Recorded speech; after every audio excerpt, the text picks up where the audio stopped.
আসসালামু আলাইকুম প্রিয় বন্ধুরা, এ হচ্ছে সকালবেলার নাস্তা।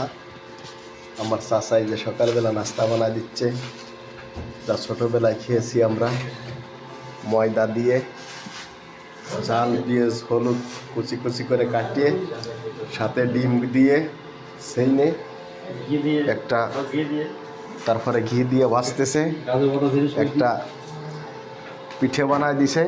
এই পিঠের নাম হচ্ছে, সেই ছোটোবেলায় মা চাচিরা যে পিঠেটা খাওয়াতো বানায় ধাপড়া পিঠে, এই সেই ধাপড়া পিঠে।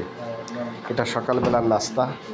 ওই যে সবাই এক এক পিস, এত সুস্বাদু আর এত স্বাদ হয়েছে, এটা না খেলে হয়তো বুঝতে পারবেন না। আমরা তাই সকালবেলা খাচ্ছি। আর সৌদি আরবের প্রবাসী জীবন, যখন যেটা মনে চায় তখন সেটাই করা যায়, সেটাই খাওয়া যায়। এই হচ্ছে পরিস্থিতি। আর এরা দুজন একটা দুশ্চিন্তায় আছে, কেউ আছে বস চিন্তায়, কেউ আছে অন্য ধান্দায়।